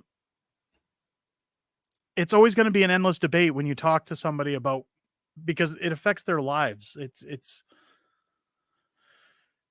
you're never going to win an argument like that.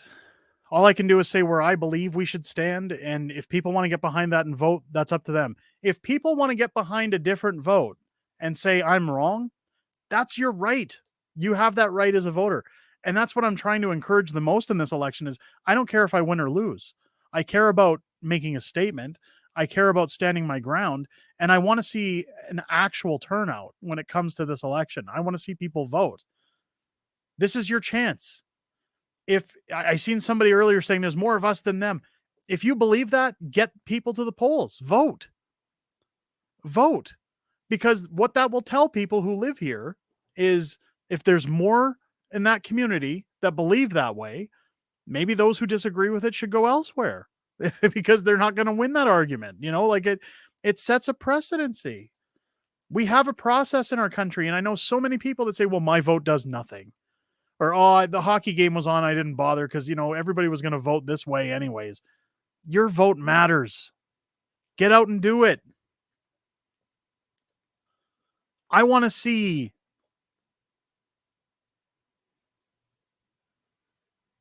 a turnout. I want to see a record turnout. I'd still like to get the job, don't get me wrong.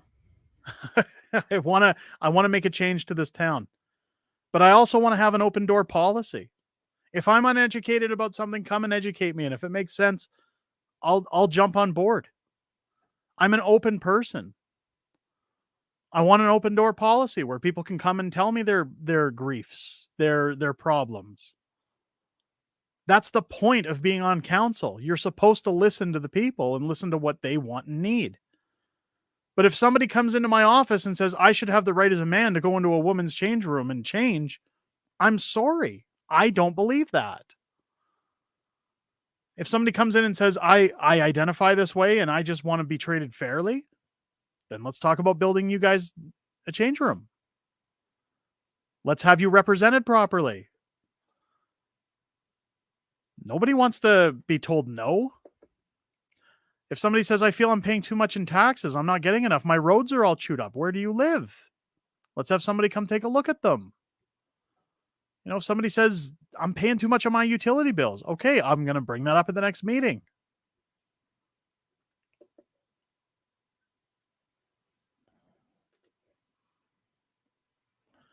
If you want a role model, look at Ron Paul. You can't help but respect the man's voting right. Absolutely. Are you talking Ron Paul or Rand Paul? I always get the two. Ron Paul's the older gentleman. I like Rand Paul as well.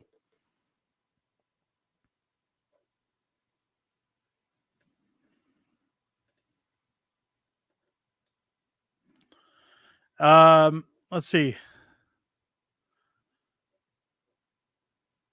Okay, well, we're not going to get into that. Oh, we're talking about Ron Paul. Yeah, I agree. Well, Ron Paul has some really good ideas. I like Rand Paul as well. I will admit that. There's a lot of U.S. politicians that I tend to follow only because they speak up, and I like that they speak up. I think more politicians should do that instead of following the trend. I think if you've got 10 different people saying 10 different things, you can make your own opinions as a voter because you can listen to everybody and make the best decision. When you've got everybody agreeing on the same thing, it's weak.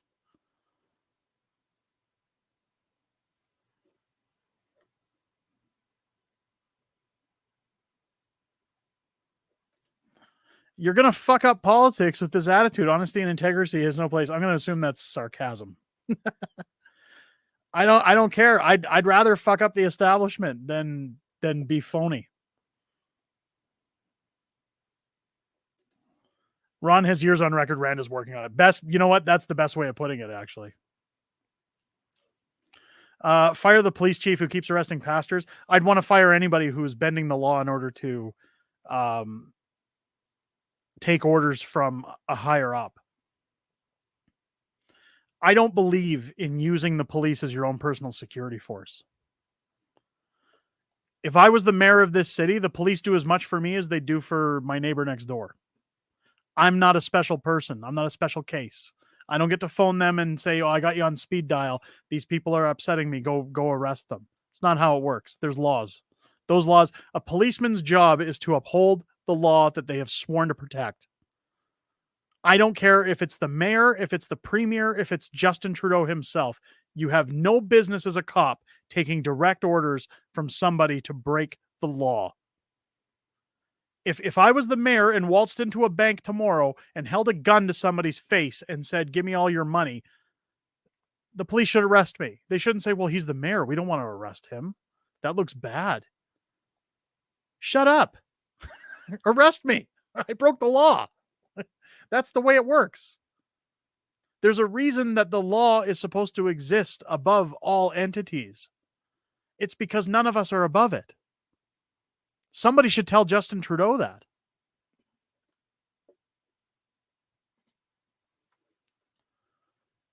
Northeast Calgary has been controlling the mayor's office for years. I understand per capita votes and I understand our electoral system, and I've said the same thing, but that's based on per capita. I hope that's not a race thing because I don't want to get race into this. I don't. I seen some nasty comments about race on Twitter when it came to that stuff, and I just won't acknowledge that. There's good people in this town. I don't care where you're from. I think one of the things that makes Calgary so great is such diversity in our city and people from all walks of life from all over the world coming here. And when I talk about things like art projects and getting funded for things, why can't we showcase citizen art?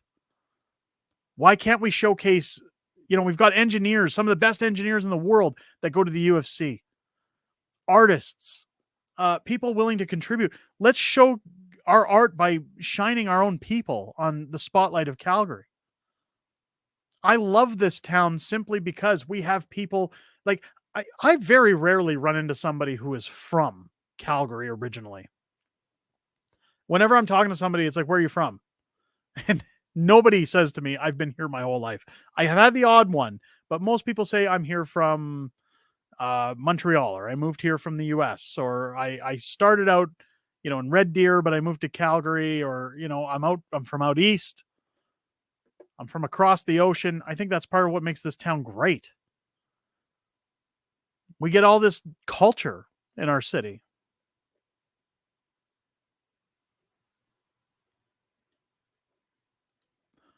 Give the homeless people something to do other than drugs. Lots of easy jobs in the city could be done by homeless people. I'd like to have an incentive program. One of the things that disturbs me right now is my wife goes to the train every morning to go to work. And the shelter at the train station has people. She said there was a bonfire in there last week and the police were across the road doing nothing. The guys were having a bonfire and shooting up, she said. She was scared to get on the train. We can't have that. And that's part of what pisses me off with Jody Gondek. She's worried about bathrooms and whether Christine Anderson got a white hat when she was here. That was a whole week of her on Twitter. I have to find out if Christine Anderson got a white hat because she's a racist. Your job as the mayor, you don't even give out the white hats. That's not your goddamn concern. Tackle the homeless problem. Fix the city. That's your job. Jeez Louise. Laws about justice, rather, it's about a legal system. Well, there's laws in place that need to be followed. And in the last 3 years, I don't see much of law that's been followed in Canada, especially when you look at, again, Jody Gondek's no protesting law. That was an emergency order brought in during COVID, and now it's being moved into actual legislation as a bylaw for this city. Give it back. It was an emergency order. COVID's over. Move on. Should employers be allowed to mandate vaccine in order to work? No. And I've said that. Now, provincially, I have nothing to do with private employers, private companies. But I can tell you that if I was mayor of this town, I'd be pushing in council to say that all city employees do not have to show proof of vaccine in order to work there. That's ridiculous. COVID's over. They do not have to. You don't have to show any proof of anything. That's your own anonymity. You have the right to do what you want with your body. Not my place to tell you. The government cannot stop you from getting sick. I don't care who they are.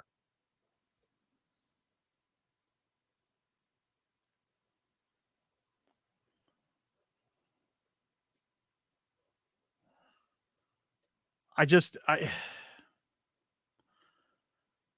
You haven't got blocked by Jody? If you're asking me, yes, I have. As soon as I announced I was running for mayor, I was blocked. And that's good. That's good because first off, I don't agree with any politician blocking anybody unless it's like hate speech, like if they're threatening somebody's family or posing a threat, then okay. But just saying, hey, I'm coming for your job because you've done a shit job so far. Come on, you shouldn't be blocking people for that. You're a politician. You're in the limelight. Yeah, I got insta blocked. And that's good. That tells me we're winning. That tells me we're a threat. The people that are behind me, the people that have been supportive so far, which again, I didn't expect on the levels I've been getting so far. And I'm very grateful for that. But it tells me that we as a whole are already winning and we haven't even gone to the polls yet.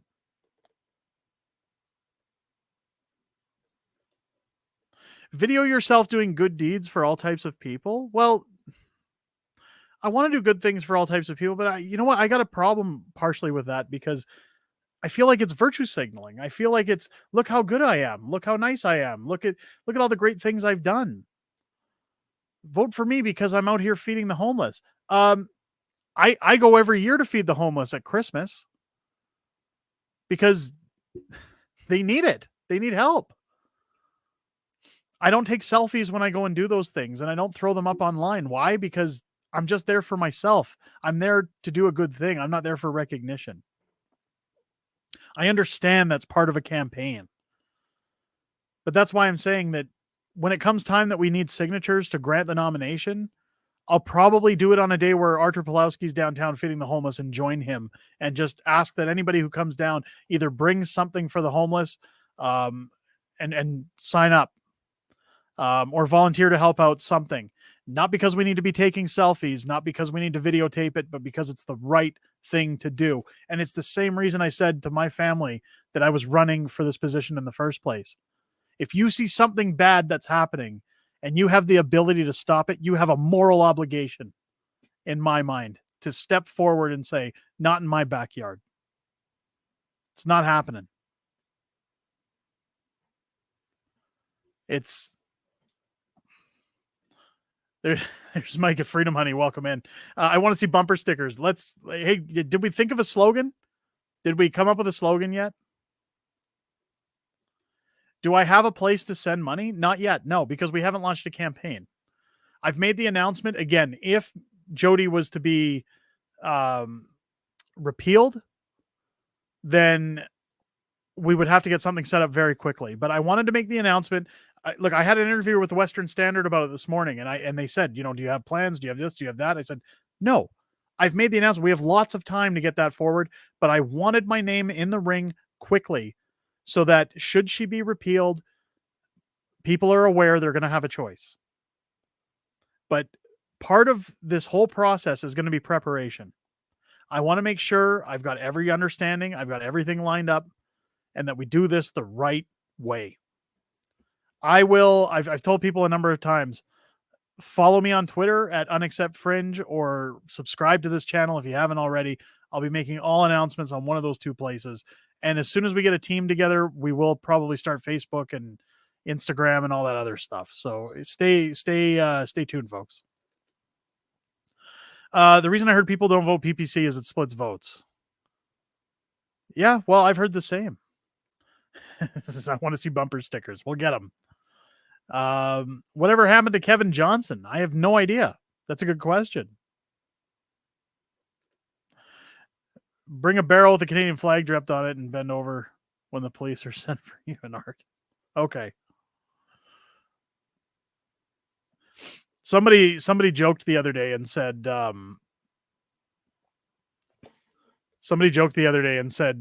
careful what you say about Jody Gondek because she's going to bring her 400 bodyguards to your door. And I said, well, they should be careful because I'm going to be their boss soon. So we'll see. We'll see how that goes. Is Archer the one I've seen feeding the homeless at Olympic Plaza? Yes, he is a true patriot and a man who loves Canada and loves the people. And I have much respect for Father Art and for what he does.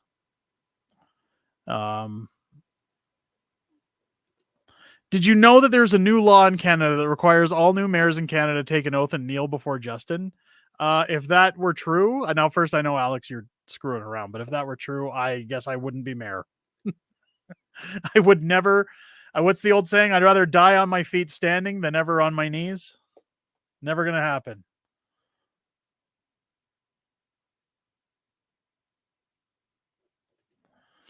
People who block on Twitter are babies unless you said our hate speech. Yeah, and I've been guilty of it a few times. I've blocked a few times, probably when I shouldn't have. But I didn't even get on Twitter until 8 months ago. I'm still learning Twitter. Now it's not an excuse, but I'll admit I'm willing to admit when I'm wrong. I've been guilty of the same thing. But if you're a political figure, you've got no reason to block. You shouldn't be blocking. TJ says Art's the bomb. He's a real good man. Yeah, absolutely.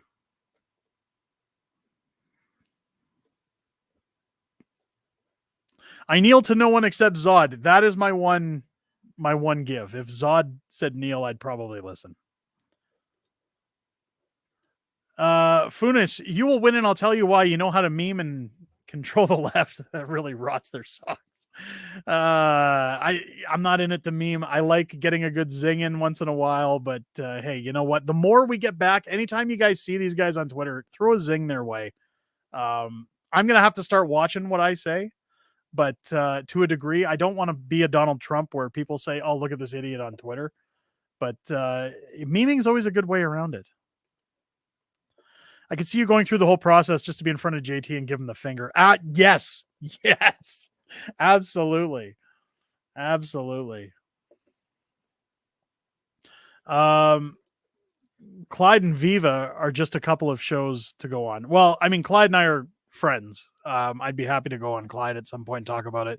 I jokingly asked if he wanted to be my campaign manager, and he says I don't need the headache. He knows what kind of bullshit I'm going to bring to the table for him, so he's smart to get out. But yes, I'll probably talk to Viva as well. I know Viva, and we'll probably do something. I block for personal bigotry and any kind of threats. Absolutely. Do what Chris Sky is doing in Toronto, and that's appeal to the non-voters and hold a lot of public Q&A sessions and actually talk to people. Fully agree. And as soon as we get into campaign mode, yes, that will be happening. I dropped a few slogans in lock caps. I probably scrolled past them because the chat got away from me, Gabriel. My apologies. God, I'm reading while I'm talking and I'm getting so mixed up. I meme them on the daily. Good for you. Good. I'm glad. It's been an interesting ride so far, and we're only a couple days in, folks. But like I said, I may, in terms of now, I've been posting a lot of things about running over the weekend. I've been trying to kind of keep the fire stoked, get people interested, and I may back off of that just a little bit as we go because we're not in a campaign yet. I got to save the good material for when we're actually campaigning. And again, I'm very grateful to everybody for your support so far. Please don't think that if I only tweet about it once a week or a couple times a week, that means I'm losing interest or that it's not happening. It is happening. It's just, like I said, I want to save the gas in the tank for when we actually go to war, for when this starts, for moving forward. And I'm also doing a lot of stuff in the background. So when you don't see me on camera, when you don't see me on Twitter, I'm going to be reaching out to a lot of guys from within the city that have connections. I'm going to get the paperwork started. I'm going to get a lot of things on the move that need to be done because this is a huge undertaking. So while it's quiet, get the word out. Let people know that there's a new sheriff in town and he's coming with his arcades. that's the one criticism I keep seeing from people. Oh, he's got his house full of arcades. I'm going to find a way to get these into City Hall if I get the job. I want to play video games while I'm at work. Are you kidding? If I don't have my arcade games, I'm going to be lost. My God. I have a hobby. I'm sorry. Speaking of which, I can't wait to get I'm currently restoring a original Donkey Kong Jr. arcade that my wife got me for my birthday, and I can't wait to show you guys. I've just actually got the paint ordered tonight and the artwork. I can't wait to get that down here and have it on camera. That's going to be great. Wait a minute. Patty, you need a cape? I'm pressing the hell out of me and I'm grouchy about it. No capes. No capes. Isn't that what they said in The Incredible? Calgary's struggling. I hope as an Albertan here, you get the word out and help save this province. Well, I definitely want to save this city. Now, I've publicly endorsed Danielle Smith before. I like what Danielle's bringing to the table, so long as she keeps her word. And I do believe in her keeping her word because I followed her campaign when she ran in 2012, and I believe it was 2012. And I'm a big fan of what she preaches. So I'm curious to see what happens in May. Should she get forward? And hey, we get a Smith dynasty going on in Alberta here between Danielle Smith running the province and me running the city. We could see some sunny days ahead for Alberta. Hopefully that's where we go. Bring the Mortal Kombat screen into the first debate. Feed them. There you go. Oh, geez. I need to clone you so you can elect you as mayor in Edmonton. If I could do it in 2 cities, believe me, I would. My wife is following you on Twitter. Anything we can do to help every day. This is New Beginning in Politics. I appreciate that. And thank you. Again, folks, the support has just been so humbling and so overwhelming. I'm just a guy who's put out a couple of books, gained some notoriety, and I'm now taking on. If you would have asked me a year ago, and keep in mind, a year ago, I still hadn't even launched How the Prime Minister Stole Freedom. If somebody would have said a year from now, you're going to be announcing your candidacy for mayor, I would have said, get the hell out of here. Like you're on crack. But here we are. So if I can launch 4 #1 books in less than a year, where could we be a year from now, folks? Let's keep the eyes to the sky, eyes on the prize. And I'm telling you right now, I'm not afraid of a challenge. Like I said, I love it when people say I can't do something because every single time I've proved them wrong. I've always come ahead even further than I've told them I'm going to go. And I intend to do the same thing for this city moving forward. It's going to get nasty and it's going to get dark and there's going to be a lot of attacks. Pleb said it the best day. My good friend, the Pleb, he said, you're going to get some real nasty shit coming your way and it's going to get real dark because the left are ruthless when it comes to their attacks. Bring it on. Bring it on. I called it the War of the Woke on Friday, and I think that's what we're heading into, and I'm prepared to be a general in this war and push forward for the betterment of Alberta. Derek says, you better get her done once the campaign kicks off. You won't have much building time. We're getting her done. I'm going to have that done quickly, actually. Transform City Hall Library into an arcade. Put it on your platform. I'd love to. Snatch is coming in. Snatch, Derek. 1, you need to get an effective social media campaign, not personal Facebook, etc. You need a new wardrobe. Yeah. Well, here's the problem. So since the beginning of January, I've been putting my health into consideration and I've been working out a lot, actually. I've been doing spin class, walking. I've been doing some weights.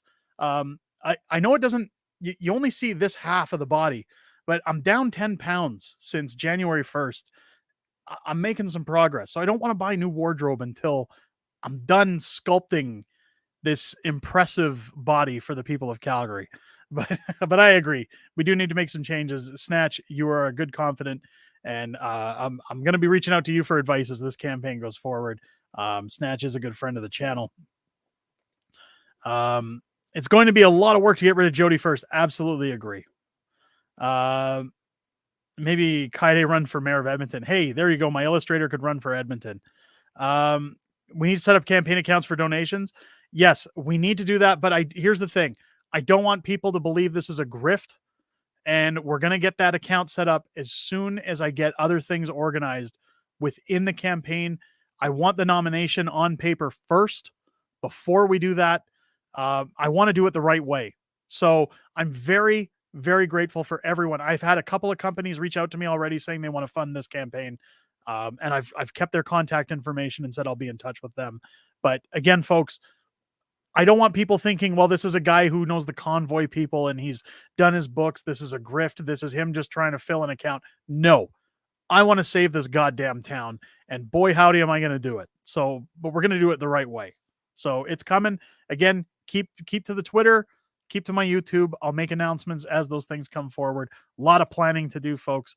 Um, love all you freedom fighters. We are all so different. We're everywhere and we are not going away. I support this fellow. Fight the good fight. We love all your books. Thank you, Mountain Woman. I appreciate you coming into the stream and giving your support. Thank you so much. Was it the Foothills? Live in Central Alberta now, but we'll be in touch. Thank you so much, Foodus. I appreciate that. Patty Nelson, get some bodyguards. Hey, maybe. Severo would be a good bodyguard. He's a good buddy of mine. My illustrator's father. We went to high school together, and dude could roundhouse somebody's head off their neck. Maybe that's who I got to get hanging out with me. I'm just going to take this one because I got an ego. You're so awesome, Derek. Thank you. You're definitely the right choice for Calgary. I appreciate that. Thank you. I appreciate those words. Jerry coming in. So very glad an honest truth speaker who will do what he says. Rare spices. That's you. Thank you. People can spout what they want to spout when it comes to politics, and they can play the nice guy. We've seen it with people like Pierre, where now we're starting to question buyer's remorse. I'm not bought and paid for, and I think that that's what the city needs, is an average Joe running for the average citizen to say, guys, less than a year ago at this time, when I was writing How the Prime Minister Stole Freedom, we were in financial despair because of the lockdowns. My wife had just been laid off from her job. My 18-year-old illustrator Kaide was putting my book together at this time. And around this time last year, I was reaching out to Clyde Do Something saying, I have an idea. My wife just lost her job. And if something doesn't come out of this, I may lose my house. I know what it's like to live check to check. I know what it's like to have to decide which bill do I pay, which one do I leave, calling to make arrangements. That's what this city needs. Somebody who's struggled, not a wealthy lawyer or a home builder or an accountant that's always been privileged and lived at the top of the class and rubbed elbows with the biggest business people in the city. We need average people running this town because they know what average people need. That's why I think we're going to be great.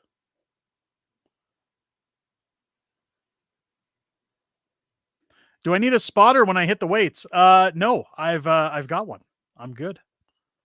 It's I call it the Bowflex. I've actually got a Bowflex now, and I'm enjoying it. It's actually really, you know what, you see those commercials where they always talk about these things and they say, oh, it does this and it does that and all these great results. The results aren't as quick as they make it sound, but goddamn, it's a good machine. Get rid of any all WEF bullcrap policies. First things to go. I promise you that. Calgary needs you. Well, I'm going to need the people of Calgary. So let's work in unison. Let's make it happy. Severo says he'd be happy to be my bodyguard. There we go. I've got security, folks. We have security. My town's mayor said masks. Town 30 minutes away. Mayor said no masks. Shop there for a year. Good for you. Good for you. As an average Joe for the average citizen, it'd be nice if your name was Joe. Well, maybe we get Joe Lyman working with me. He's a good friend of the channel. I appreciate that, Patty. You're so real. I'm supporting you with every ounce of my being. I appreciate that. What did Jody even do before she screwed YYC? That's a good question. I believe she worked for an oil company, which is where people thought she was going to be pro oil, and she completely flip-flopped. Beaver jumping in. Good day, Mayor. Hey, good day, eh? Welcome into the stream. Misconstrued. I'm with you there, Patty, on the support. Thank you for that as well. She's a globalist plant. I agree. Sometimes common sense is the best. Well, hey, that's a good one too. That's a good slogan, actually, Mike. Thanks for bringing that in. I'll be weighing a few things out. Again, guys, I'm not saying I'm an expert, but I mean, I've marketed 4 #1 books. I'm pretty sure I can come up with something catchy. I'd like to do something. So if you guys are watching this after the stream, put slogans in the comments. If you want slogans, at me at Twitter, at unacceptfringe. Put your slogan ideas in there. Not saying that I can't think of one, but because I'm doing this for you, for the people, because I'm doing this for my city, I'd love if my city gave me what message they want me to champion for them as we move forward. I think there's Calgary's common sense mayor. Hey, maybe that's what we got to run with. That's where I was going to say. It just makes sense, right? common sense. It's what can you do for Calgary? Hey, I like that too. See, there's so many good ideas. There's so many good ideas. Keep feeding them, guys. Get them in the comments when the stream's over. Get your 2 cents in there, and let's get this moving. Let's get some good ideas spinning. I do have some meetings this week with a few folks that are a little higher up on the spectrum that may want to help out with this campaign and costs and promotion and things like that. And they're honestly to God business folk that just care about this town as much as I do. And those are the people I want to get in touch with. I don't want to get in touch with companies that say, "Yeah, I need a pushback or kickback in terms of some rules if I help you." I don't want that stuff. I want to run this as clean as we can. Can't someone else do it? Wait, that's Homer Simpson. Can you move up to Edmonton instead? No. I've seen the challenges Edmonton has. I was there on Friday. I'm just joking. I love Edmonton. Holy Christ. Funis with a $22 super chat. Stick true to your values and don't let the haters drag you down. They will come. Hope you get some of this after YouTube is done with it. I'm sure I will. I forgot we even had super chats in this channel. Thank you for that, Funis. Thank you for the support. And thank you very much for the super chat. That's incredible. Thank you. Like all the support here, please take Calgary back for the Canadian people. Don't let them kill the Canadian cowboy. No, like I said, there's a new sheriff in town, and I ain't letting none of these cowboys go nowhere. Calgary, home of the non-Trudeau. Kenny lied and Calgary died. Hey, yeah, fully agree there. You need around 100,000 signatures to recall Jody first. Well, she only got 175,000 to become the mayor, so it shouldn't be too tough in a city of, 3 million? What are we sitting at in Calgary?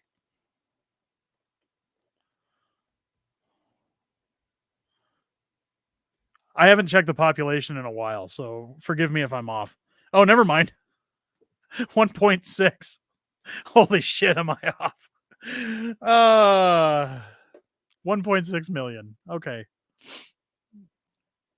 I was a little closer when we were talking about the seats on council, but I don't know why I thought 3 million. Maybe I was thinking provincial more. Maybe that was more provincial what we're doing. Heather Jones coming in. Heather, how are you? Welcome in. Smith for mayor. I brought my own white hat. They wouldn't give me one, so I brought my own. There you go. The 20th most populous city in North America. Hey, there's another statistic I'll try to remember. Were you born and raised in Calgary? So I was born in Winnipeg, and I was adopted. I was put up for adoption at birth, and my family that adopted me were from Winnipeg. They moved to Calgary. So when I was born, I was technically immediately living in Calgary until I was 5. My father worked as a partner with a commercial refrigeration company. So he supplied all the equipment that you see in grocery stores, all their freezers, their walk-in coolers, things like that. He was transferred out to Winnipeg where their head office was when I was 5. And we lived there for 10 years. So I grew up in Winnipeg into my teens. And then when he was let go from his company, he built up his own company and thought he'd be more prosperous in Alberta, which he was. And we moved to Calgary in 1995, and I've been here ever since, and I'll never leave because I love it. I love that I'm less than 2 hours from the Rocky Mountains, and I love that, I'm close to the U.S. border if I want to drive down to the U.S. I love that if I go north, I can take my kids to West Edmonton Mall or Drumheller. Everything is here. Everything we could ever want or need is here, and the people that are here are spectacular. I've never lived in a city with more friendly people in my life. And while things have gotten real nasty over the last few years, the one thing I seen during the lockdowns were the thousands of people that were downtown every weekend protesting, cheering for this city to get back to normal. And it told me that the good hadn't left this city. This city is worth fighting for. And as many times as my wife has said to me, I can't raise my kids here if things don't improve, I fight back to say something's got to change. But I'm sick. I think part of the reason I'm running is because I'm sick of telling her something's going to change. I'm going to be that change. I want to be that change for you, for everyone here. Let's make it better.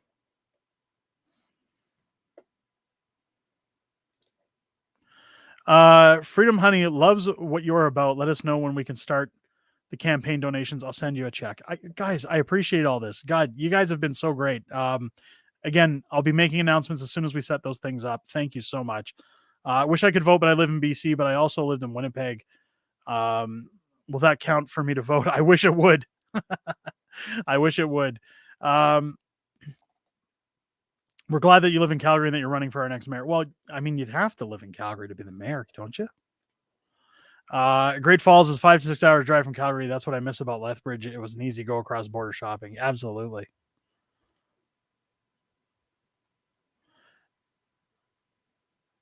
Well, according to what I looked at Snatch just now, it said it's 1.6 million. But yes, it is a beautiful city and a Canadian metropolis juggernaut indeed. Oh, come on. That's not fun. Trudeau is a commie, says, because Edmonton sucks. Edmonton's okay. They're close to Calgary, so that makes it okay, right? Anytime I meet somebody from Edmonton and they say I'm from Edmonton, I always tell them, well, nobody's perfect, but Calgary's close. Last time I was in Calgary, I was hauling the horse trailer early morning rush hour through town to Cardston. Not a single person raged for me to get out of the way. There's still hope. That's one of the things I love about this town is that people, especially Stampede season, people are in a great mood. This city comes to life. Anytime I've had family come to visit from out of town, I do have family overseas in Scotland. I have family all over the country that they come to visit and friends come to visit. And I always tell them, come during Stampede because you've never seen a city like this. And every single time somebody comes, they go home with a big smile on their face and say, I need to live there because what a town. This city is... Everybody loves mistakes, which is why you should vote me for mayor. See, there we go. Good old Snatch. Good old Snatch. Well, folks, we're jumping up on the 2-hour time limit. So what I'm going to do is I'm going to cut this short. We're going to start running the end of the stream. Again, folks, thank you so much for all your generosity tonight and all the offers of donations for this campaign. Again, once we set up an account for that, I will keep you guys in the loop. I will let you know when we're going to run those things and when we need signatures. And let's get to work.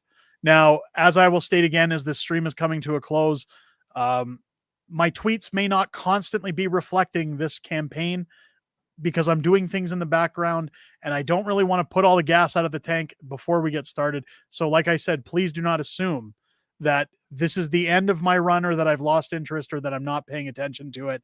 There's going to be a lot of stuff going on in the background. This is happening. We're going full bore. And I will give you every ounce of strength I have in my body to ensure that Jody Gondek does not get another term in this town.